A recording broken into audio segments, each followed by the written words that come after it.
کیونکہ وہ تبلیغ کے سارے ذرائع سے استفادہ نہیں کر سکتے، بلکہ وہ صرف اور صرف حقائق کے بیان کرنے پر اکتفا کرتے ہیں۔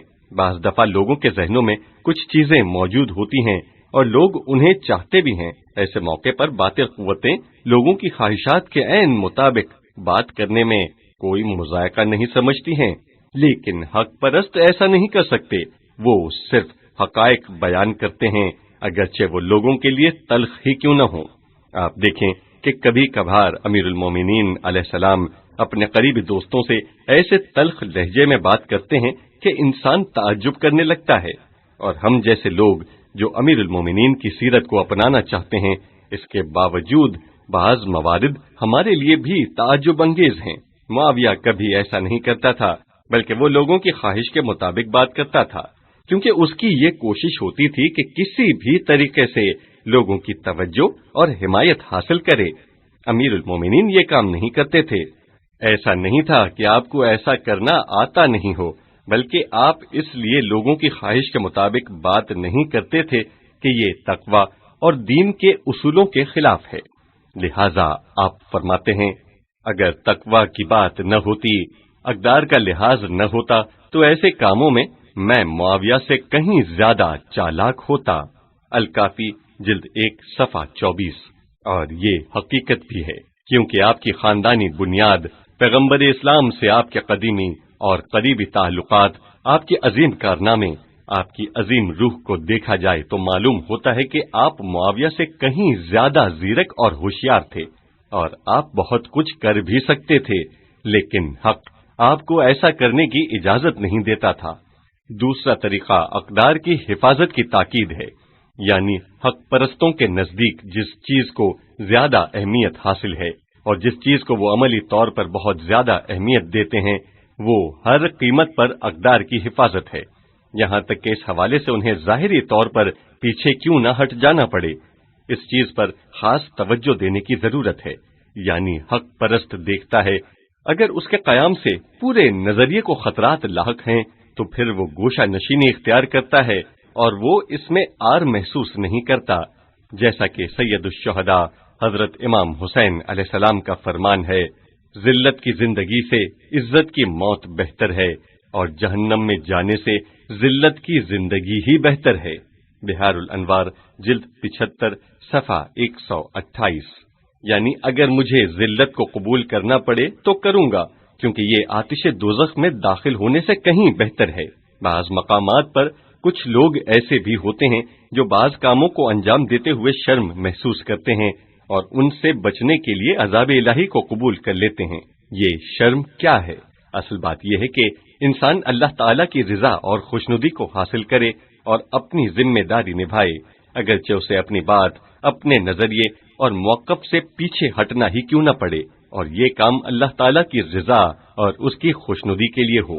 آپ ملاحظہ کیجئے کہ یہ ائمہ معصومین علیہ السلام کی زندگی کا ایک بنیادی قانون ہے، اور امام حسن مجتبی علیہ السلام کی زندگی میں بھی یہ چیز نمایاں نظر آتی ہے۔ امام حسن علیہ السلام ناموافق حالات کی وجہ سے معاویہ کے ساتھ صلح پر مجبور ہوئے، جبکہ اس وقت تک آپ مسلسل لشکر پر لشکر روانہ کر رہے تھے، لوگوں کو جنگ کے لیے تیار کر رہے تھے، لوگوں کو اپنے لشکر میں شامل کر رہے تھے، خطوط پر خطوط لکھ رہے تھے۔ خلاصہ یہ کہ دشمن کے ساتھ جنگ میں جن کاموں کی ضرورت ہوتی ہے انہیں مسلسل انجام دیتے تھے، لیکن جب آپ نے دیکھا کہ یہ جنگ جیتی نہیں جا سکتی تو پھر آپ نے صلح کو قبول کیا، جس کی وجہ سے آپ کے بہت سے قریبی ساتھیوں نے آپ سے علیحدگی اختیار کر لی۔ جب امام حسن علیہ السلام نے صلح کی تو بہت سے لوگ دل ہی دل میں خوش ہوئے، کیونکہ وہ دل سے اس جنگ سے خوش نہیں تھے، لیکن یہی لوگ جن کی صلح کے ساتھ دل کی مراد بر آئی تھی امام کی خدمت میں پہنچ گئے اور آپ کو ناسزا کہنا شروع کیا۔ وہ کہنے لگے، آقا آپ اپنے موقف سے کیوں پیچھے ہٹے؟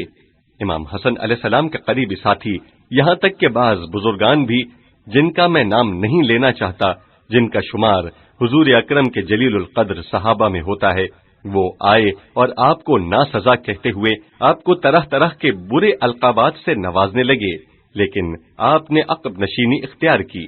اگلا مرحلہ حق پرستوں کی تحریک کی شکست کا تجزیہ ہے۔ امام حسن علیہ السلام کی شکست کی اصلی وجہ اور علت عمومی سوچ کی کمزوری اور لوگوں کا ایمان اور مادی خواہشات کی ملاوٹ تھی۔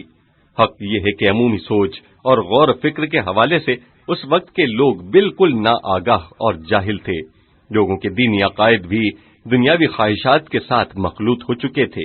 ان کی نظر میں اصل چیز مال و دولت تھی، اور صلح امام حسن علیہ السلام کے واقعے سے کوئی 10-20 سال پہلے ہی انسانیت کے بنیادی اقدار متزلزل ہو چکے تھے۔ ایک حد تک تبعیض اور ایک حد تک یہ چیزیں وجود میں آ چکی تھیں، اور یہ سب چیزیں موجب بنی کہ امام علی مقام علیہ السلام مقاومت نہ کر سکیں۔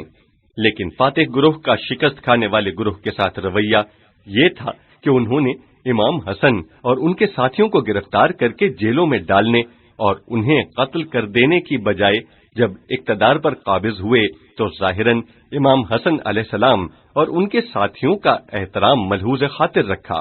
انہوں نے امام حسن علیہ السلام کے ساتھ ملاقات کی اور اس دوران بھی آپ کے احترام کا خاص خیال رکھا گیا، لیکن معاویہ اور اس کے ساتھیوں نے دل میں یہ قصد کیا ہوا تھا کہ کسی بھی طریقے سے امام حسن علیہ السلام کی شخصیت کو کمزور کر کے ختم کر دیں گے۔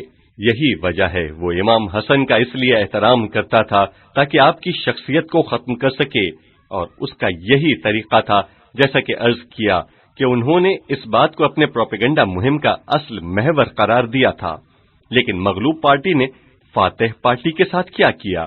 انہوں نے اپنی پالیسی اور حکمت عملی اس طرح بنائی کہ اس فتنہ آمیز، گرد آلود، انتہائی خطرناک اور مسموم ماحول میں بھی حق کی ایک تحریک کو منظم کر سکیں اور اسے دین اسلام کے اصلی ستون کی مانند آگے بڑھا سکیں، کیونکہ وہ سوچ رہے تھے کہ اگر ہم پورے معاشرے کو صحیح اسلامی تعلیمات کی روشنی میں لے کر آگے نہیں جا سکتے تو پھر ایسی صورتحال میں ایک لولی لنگڑی تحریک چلانے کی بجائے چھوٹے پیمانے پر ہی صحیح ایک منظم اور نظریاتی تنظیم بنائی جائے تاکہ وہ باقی رہے اور دین اسلام کی بنیادی تعلیمات کی حفاظت کر سکے۔